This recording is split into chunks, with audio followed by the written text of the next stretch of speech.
The most famous diaspora correspondent in history was probably a Jew by the name of Benjamin. Our medieval friend hailed from the small town of Tudela in Navarre in modern-day Spain, or as we're supposed to call it now, occupied Al-Andalus.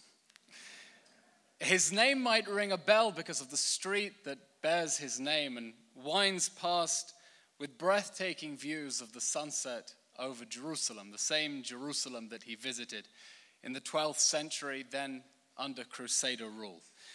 Our roaming diaspora correspondent was, of course, Benjamin of Tudela in English, or Binyamin Metudela in Wales.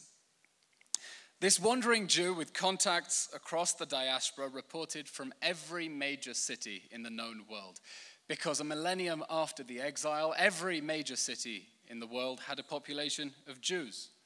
He set out to explore the corners of the world on a 13-year assignment away from home. Elad, still 2 more years to break his record. And he reported in Hebrew, the lingua franca of the Jewish world.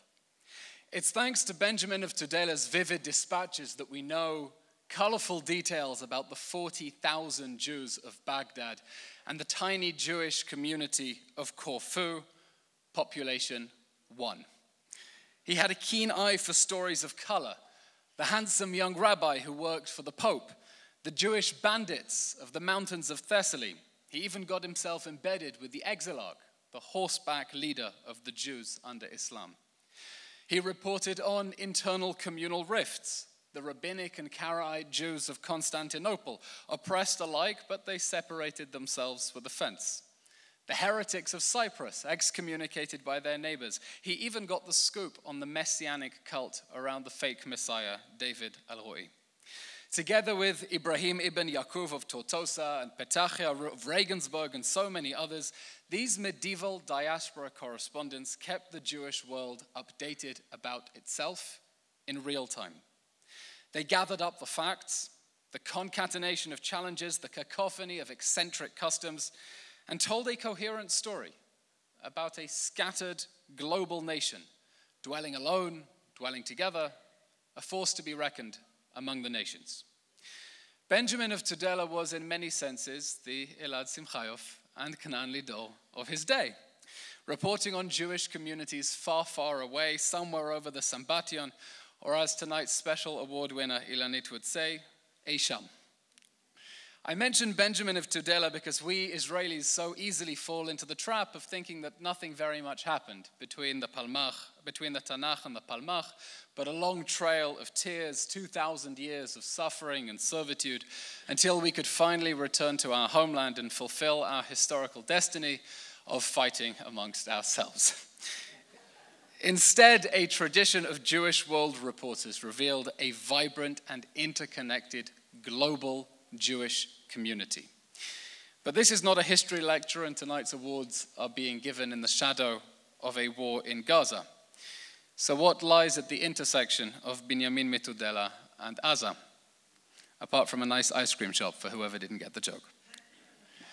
The Jewish people are a global nation, and the solutions to our challenges must be global, because the state of Israel and the Jewish people are under attack on 8 different fronts.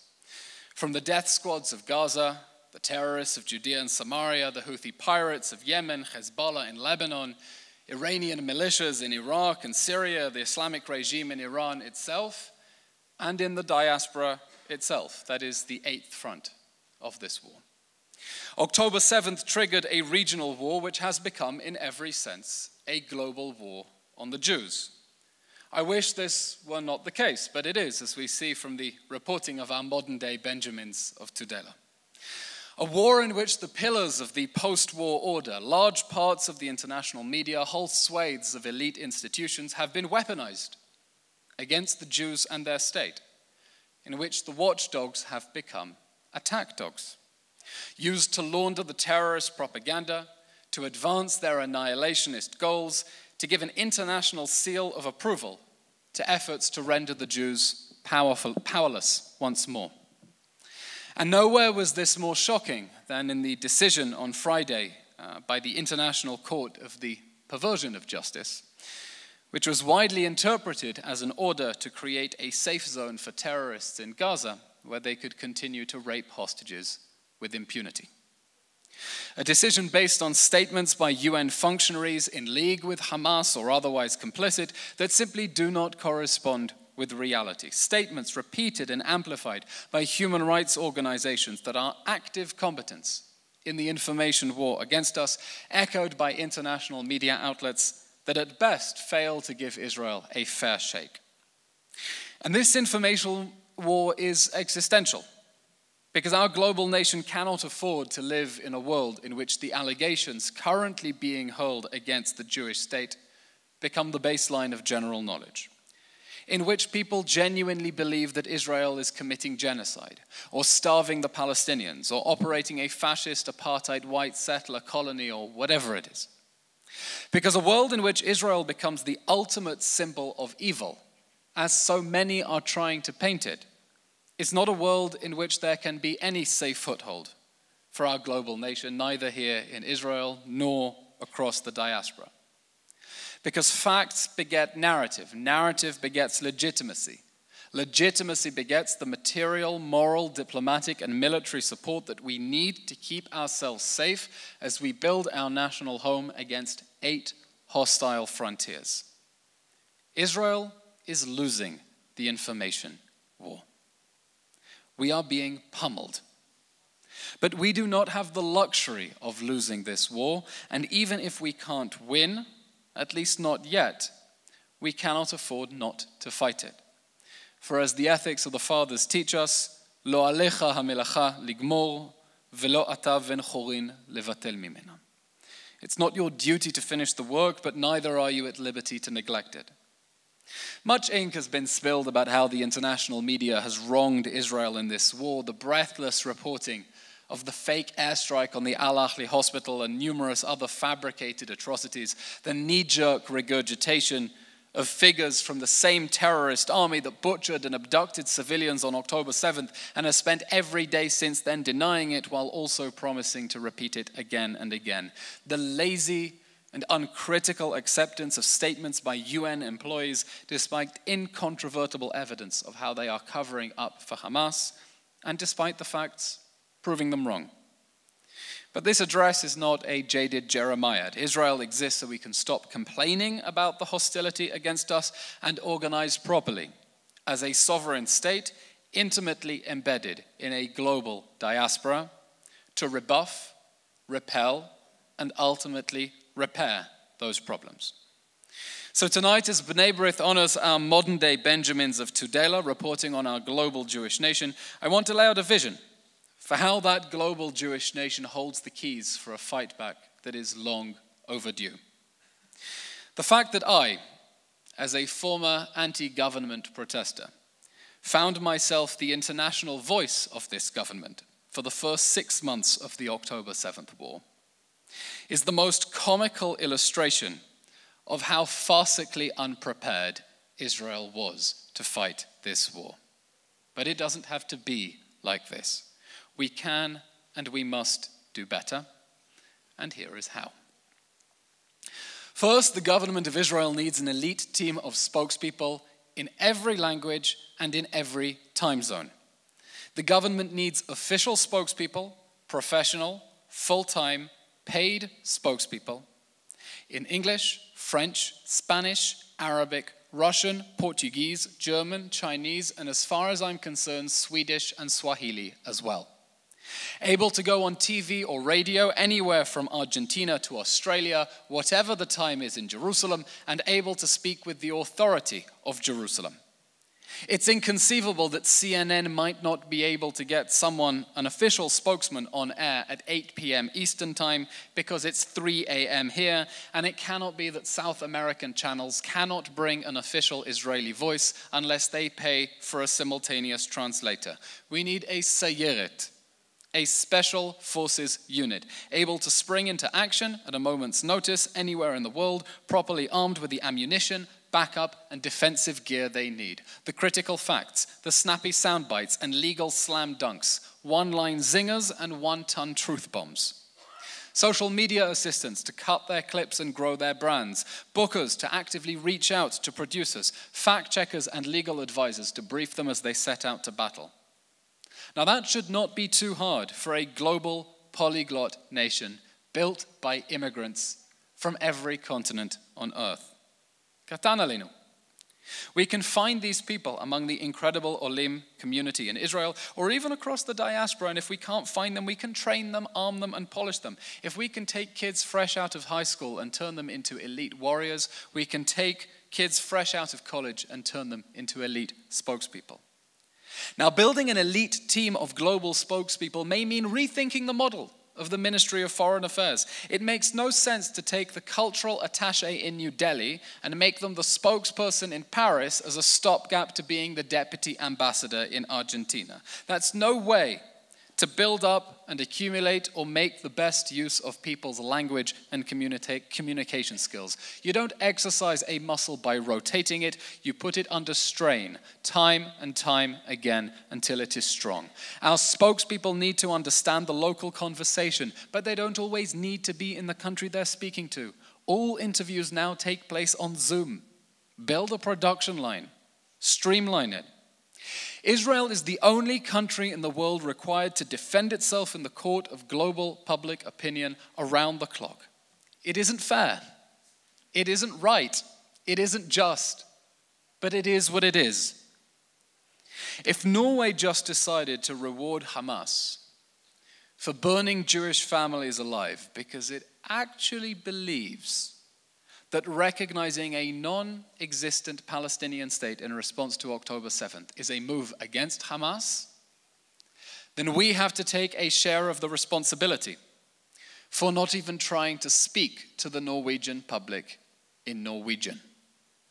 And while we're at it, we have to start cultivating the next generation of spokespeople. That means fostering high school debate clubs. Israeli universities, by the way, are world champions at competitive debating, taking seriously civics and the humanities, teaching young people to think critically and speak eloquently and argue logically.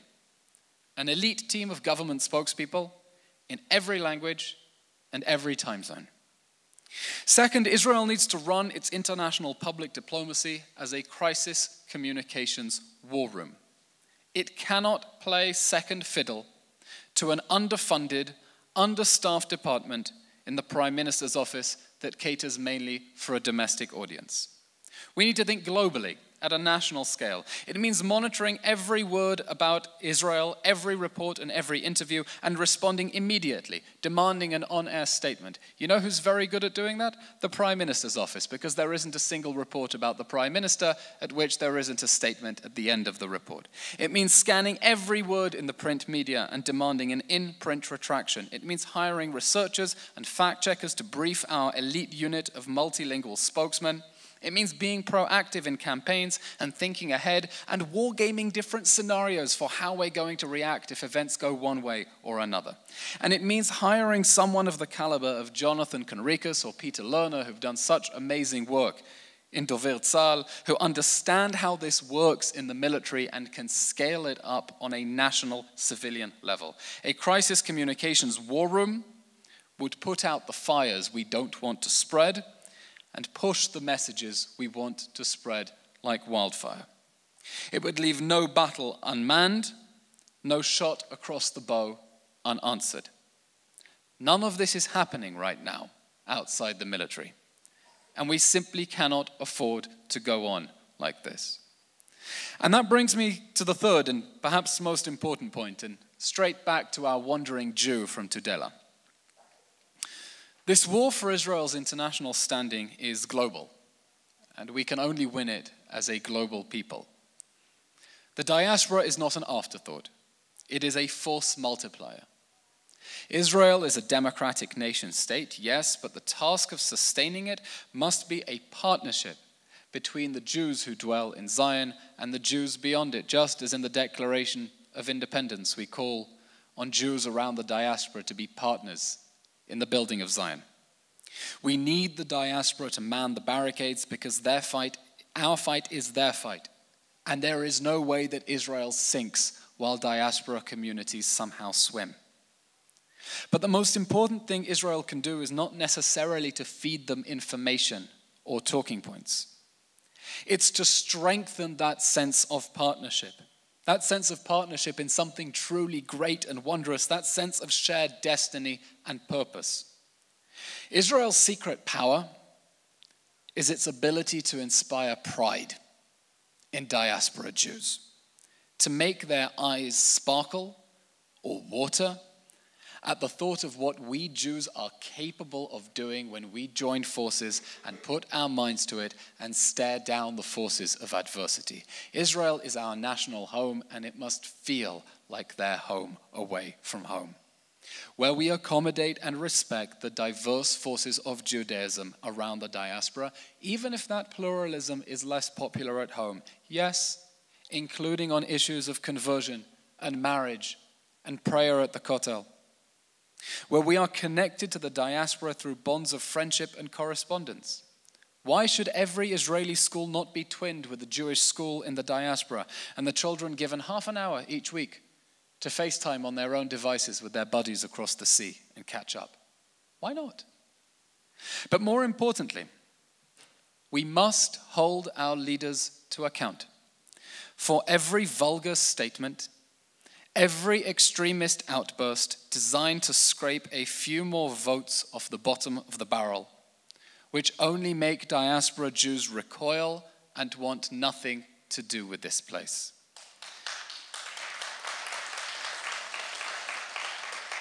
Because not only does this ugly rhetoric not reflect who we are, it also gives ammunition to our enemies. And in this, it is a strategic, if not criminal, blow to the fight for Israel's global standing.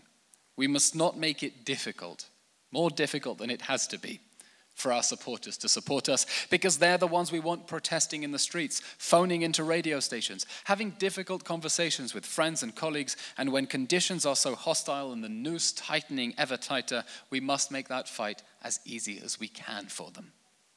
Our leaders must act responsibly and draw closer our global community instead of pushing the Jews of Jerusalem and Babylon ever further apart. An elite fleet of spokespeople, a crisis communications war room, closer ties with the diaspora, 3 steps to fight for our global nation on the hostile frontier of the war for its legitimacy. After the October 7th massacre, in the most tragic and surreal of circumstances, I found myself an international spokesman for Israel. I went into battle with an incredible team of volunteers of Olim here in Israel and with volunteer diaspora reinforcements. Together we realized that in a fight for our lives, we could not afford to play by the rules of the game. We had to reinvent what it meant to be a spokesperson, particularly in Israel, but also around the world. We set up daily White House-style press conferences that got picked up live by BBC and Sky News. We shifted from spokespeople to content creators, newsjacking TikTok trends to make serious points through entertaining content.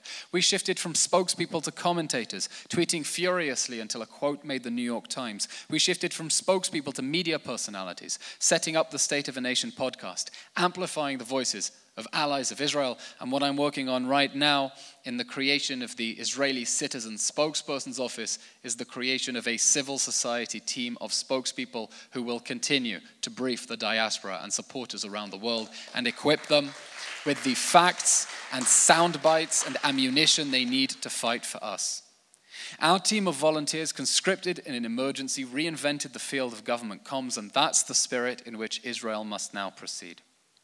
Tapping into the powers of the Ole community and our global diaspora, the world that tonight's worthy honorees, Elad Simchayof, Knan Lidor, have covered with such panache, and the world with which Ilanit is tonight receiving a special citation for fostering relations within our world family. We will get through this, but it's going to take some work. So let's get to work as a global nation. Thank you very much. Am Yisrael Chai.